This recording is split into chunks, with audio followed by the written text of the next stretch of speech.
Okay, so now we're going to move on with Erol Akçay, who's from the University of Pennsylvania, and he's going to tell us about generative AI and social welfare. So before I start, this is work that's really led by Fabian Baumann and together with Josh Plakin, who's sitting here. So this is Fabian, who couldn't be here. So I put up his picture. Didn't put up my picture because you were looking at me. If you want to see Josh, you look over there. And Fabian is really the force of this thing. And we're going to talk about the effects of the advance of generative AI and how it's used and what the incentives are and what the social welfare consequences of that are in office adoption. And Fabian is currently a MindCore postdoctoral fellow at Penn, which is a cognitive science and really an interdisciplinary institute at Penn. Okay, so usually I would give an introduction to what the general topic is, generative AI and so on, but unless you just woke up out of a like 3.5-year coma, I don't have to do that. But I do want to ask this question. So how many of you never use AI, generative AI in your work? Never. Effectively never.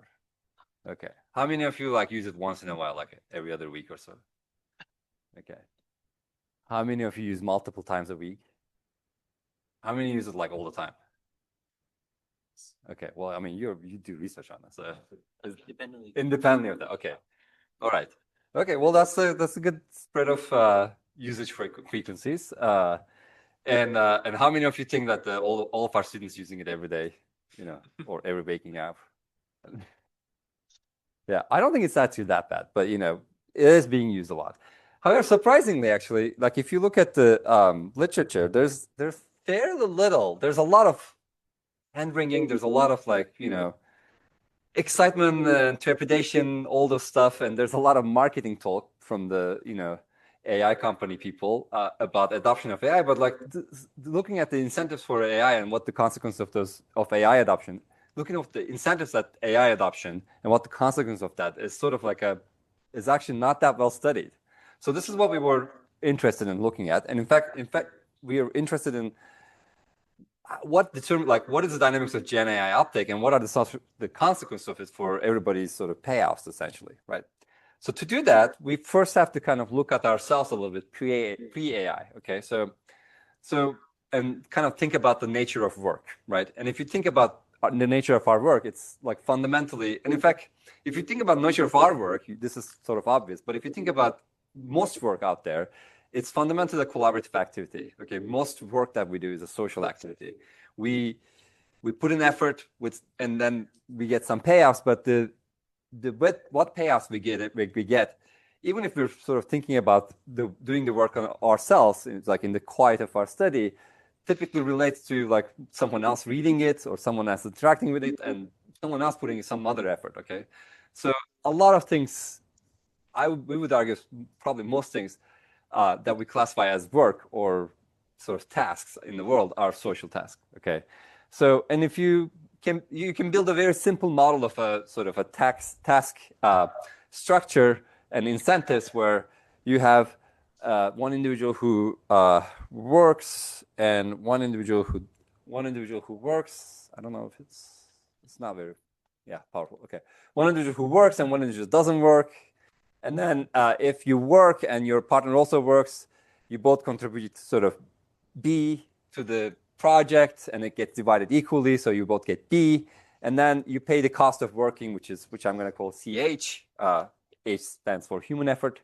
But if only one of you works and the other doesn't work, then you contribute B and the other one contributes nothing. So you only get, but it's still divided equally. So B over 2 minus CH. And then if the person not working just gets the benefit for not doing it without paying any cost, and if you don't work, you don't produce anything. Okay, so this is we call it collaboration game, but this is a very kind of standard social dilemma kind of situation. And there's very simple. This is the very simple outcome. There's two things that can happen. Either B is greater than 2 times CH, so the benefit you produce is greater than 2 times the cost, or not. Okay, if it's not greater than 2 times, if B is less than 2 times CH, then the only stable outcome of this game is nobody works. Okay, even though if B is greater than CH, we would be better off with everybody working. Okay, so this is sort of the prisoner's dilemma regime, right? This is the regime that countless papers have been written on. Literally, that's the game. Okay, but there's another regime where clearly, like, a lot of collaboration, a lot of work does get done. Okay, so which implies, and this is by the way with random matching, so you could get away from this using a number of mechanisms, but a lot of things that get done because the benefit of it is greater than 2 times the cost, and therefore the only stable equilibrium in that case is people doing the work. Okay, and H again is human work. Okay, so we're going to call those regimes low incentive and high incentive. So, and it's important to emphasize that this low incentive regime, it still could be beneficial to do the work if you could just agree to do the work, because B could be greater than CH and that would create value for everybody, right?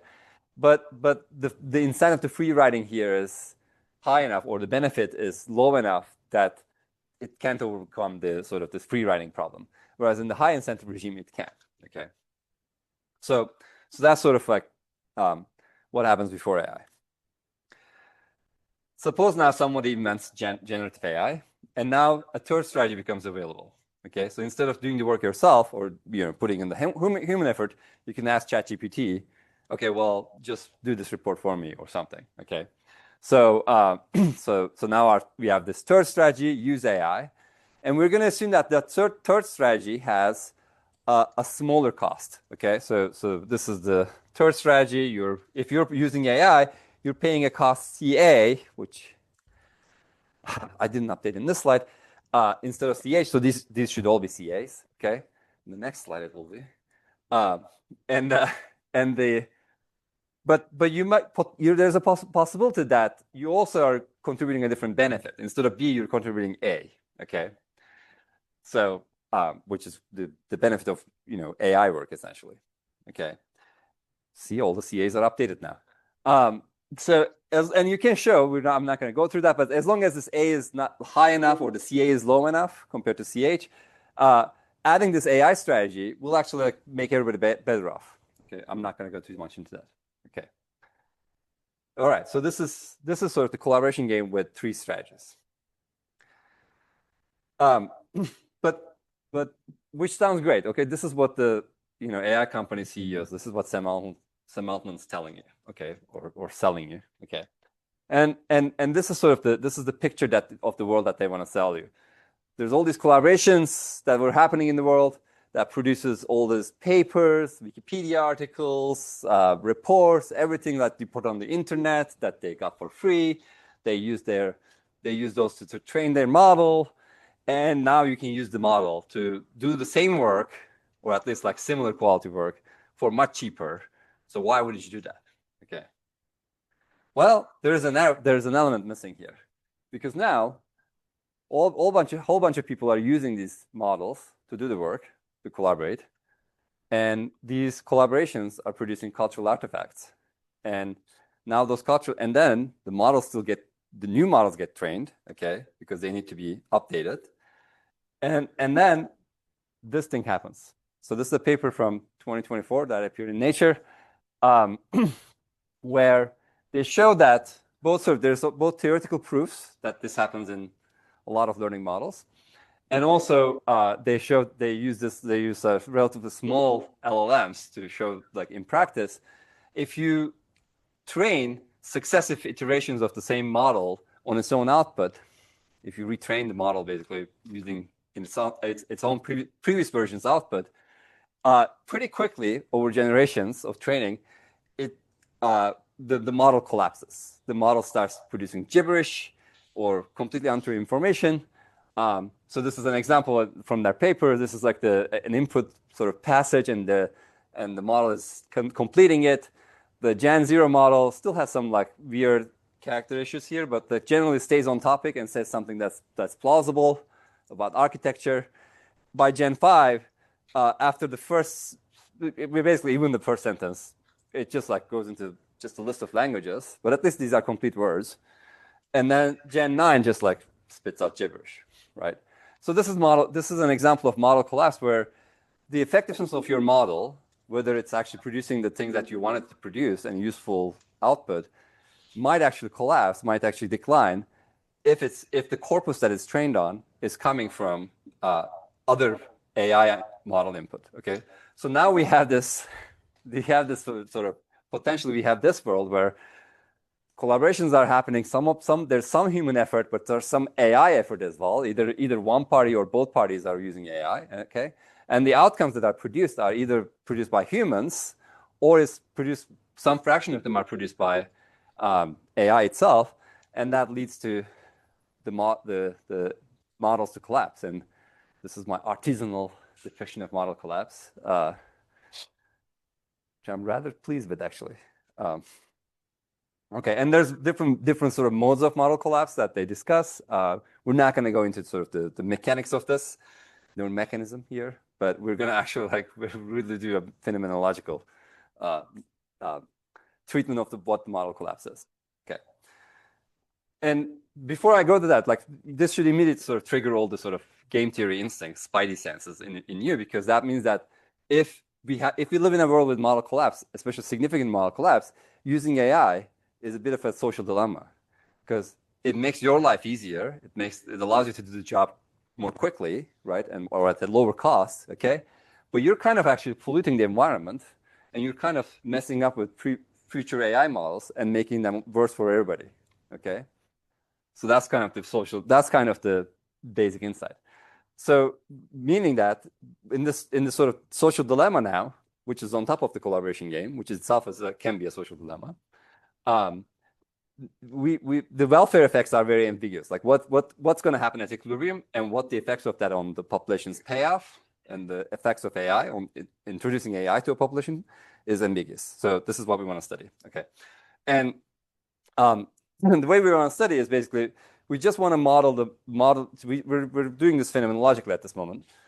We want to model the generative AI performance. We want to model collapse as the decline in generative AI performance as a frequency of Gen AI usage increases.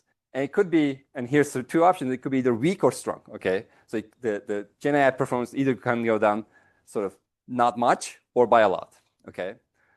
And one reason this might happen is some Gen AI users, some use cases, the output of the generative AI we wouldn't expect it to make it into the corpus. So for example, if you're just transcribing some routine private conversations, you're not necessarily going to put them out in the web. Okay, and that they might actually not pollute the corpus as much. Okay, but for other things like writing papers, the whole point is to put it out to the web and create knowledge. And that's going to be read by the next generation of models, so that you would expect there to be strong model collapse there. Okay. All right. So this is our game again, and now the change I did here, instead of having a fixed benefit of A from using AI, now the benefit of A is a function of X, which is the frequency of AI users. Okay, and that A as a function of X is going to be a declining function. Okay. So now there's an additional level of frequency dependence. All right. So just to remind you, this was the halcyon days of 2022. When Will Smith was slapping Chris Rock, Bennifer was on. I was sad to learn this morning that they're off again. So this is what happened in 2020. And on November 2022, ChatGPT becomes online, and now this is the world that we live in. Okay, so now we have this high incentive and low incentive regimes, but in addition, we now have the strong model collapse and weak model collapse. Okay, so now we have 4 different regimes, and it turns out these 2 conditions actually we are assuming for these graphs we're assuming linear model collapse. So the AI performance goes down linearly. Okay, and there's a threshold sort of coefficient slope that I'm not going to talk about that divides them here. But depending on that threshold, and depending on whether you were low incentive or high incentive, there are basically 4 different regimes. If you were low incentive, these are the tests that wouldn't have gotten done pre-November 2022. Okay, so we wouldn't be doing this. Then, so no work was on equilibrium, as you can see here. Then, either with strong model collapse, I mixed them up. With weak model collapse, this is the weak model collapse. With weak model collapse, AI just takes over. And everybody does those jobs with AI, using AI. But that's good because that's actually, those jobs weren't getting done, okay? And model collapse is weak, and therefore everything's fine. With strong model collapse, lower here, there's actually, some people are using AI to make those jobs, but model collapse is strong enough that eventually this stops. It's self-limiting. Okay. So this here we call busy work because busy work is sort of easy. Model collapse is not a huge problem because maybe these are busy work, but these are not like consequential artifacts. They won't get used for retraining and so on. So AI takes over there. Okay. On this side, these are things that we were actually doing before AI. Okay. So again, if model collapse is weak, again, pure AI is the equilibrium. Okay. And if model collapse is strong, then again, you have a mixture of human work and AI work. Okay. And this ends up being the most important thing, the most interesting regime. Okay. So these are things that we were doing, and there are potential subject to model collapse because we are like writing papers, and those papers are getting read by AI. But if you're using AI to write papers, then that might mess up AI. Okay. So it turns out, so then you can ask, what are the incentives? What happens to social welfare, to everybody's payouts in these two regimes? Okay. In this one, strong model collapse, high incentive regimes, which we call poetry, because some of our papers are like poetry. And this one we call busy work. Okay. So those are sort of the interesting things, or the kind of two bookends of this. For busy work, not very surprisingly, that the AI increases social welfare because these were things that nobody was doing, so nobody was getting any benefit from them. Okay, and with AI and model collapse is weak, if AI takes over, then some work is getting done. Okay, even though if it may not be like as good as the human doing the work, but some of it is getting done, which is better than nothing, and social welfare increases. So this is this black line is the social welfare, and the dashed line is the social welfare before AI. Okay, and this is the time trajectory after you introduce this third strategy to the pre-AI equilibrium. For poetry, though, interestingly, so poetry, the pre-AI equilibrium is everybody's doing the work. Everybody's writing poetry. Okay, and now you introduce AI, and AI is cheaper, and initially it's producing as good work as humans. So everybody starts using AI. Okay, red line goes up. Okay, but and blue line goes down, and then initially social welfare actually improves. Okay, but then because of model collapse, because enough people are using AI, so the benefit of AI actually goes down, social welfare just crashes, and it's lower than what you started out with, which is here. So the introduction of AI in this case actually reduces social welfare. And in fact, you can show this is a general phenomenon. So you can prove that if the task is high incentive, meaning it was being done before AI, and shows strong model collapse, and for linear model collapse, there's a threshold slope. For more general case, there's another definition, such that the population evolves towards a stable mixture of human effort and AI usage. So whenever there's a stable mixture of human and AI effort at equilibrium, at that equilibrium, social welfare is lower than what you started out with. So AI will always decrease social welfare compared to pre-AI. So this is a technology that basically screws you over for things that you were already doing, as long as you believe that some people will still be incentivized to do it, which is what they're telling us, right? Like the Sam Altman's telling me, oh, people are always going to be writing poetry. Well, in that case, your product is bad for society, okay? And this is a fairly general result. And this is sort of, you can show why this sort of graphically explains, because human payoff always goes down, and for human AI mixture to be stable, they have to cross each other, but that crossing point has to be lower than the human payoff, which was what the pre-AI equilibrium was. So this is the corollary that I just said. You can kind of try to wiggle away from this. Well, maybe AI will, on average, will be welfare improving because the world is not just poetry and busy work, right? The world is a mixture of those things, okay? So maybe people will do busy work with AI, and that's going to compensate for the loss of the fitness or loss of payoff from poetry. and that is true if you can completely restrict your AI use to busy work. But if you basically are kind of most people, you start using AI for one thing, and you kind of like you start using it for other things as well. So in other words, you start forming habits to use AI. Then turns out there's a spillover phenomenon that happens that if you increase the fraction of the tasks you do that are busy work from poetry. So this is pure poetry, and this is pure busy work. Okay, and if you add more busy work to your world, okay, which should increase the AI's usefulness to you, right? But in fact, if you're using both of them, AI for both tasks, then in fact it actually reduces the social welfare even further. Okay, because now you're even more incentivized to use AI, and that mixture actually is moving towards the AI side. Okay, so these are my conclusions. Incentives for AI adoption are social, which we need to account for.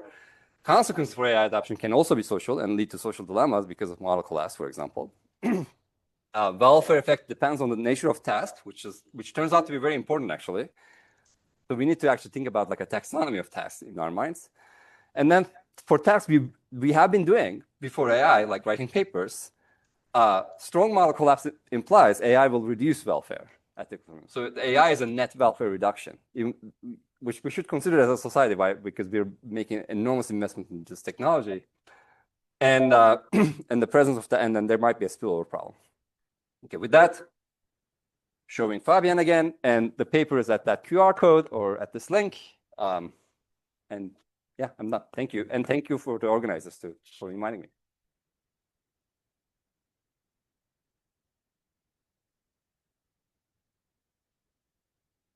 One question for Erol. Yeah. Yeah, thanks so much. Super interesting. I guess it's more of a comment than a question. But I think the model collapse point is really interesting. And there's also a lot of evidence in terms of creativity and diversity of ideas, which might be a little bit. AI is good for productivity at the individual level, but then at the aggregate level, the ideas that are produced in science and also in literature are less creative. So there's this balance as well between individual productivity and then diversity and creativity. Yeah, 100%. Yeah, that's not in the model even, and because I'm a professional AI hater, but we were trying to be like actually kind of fair to AI. So yeah, but 100%.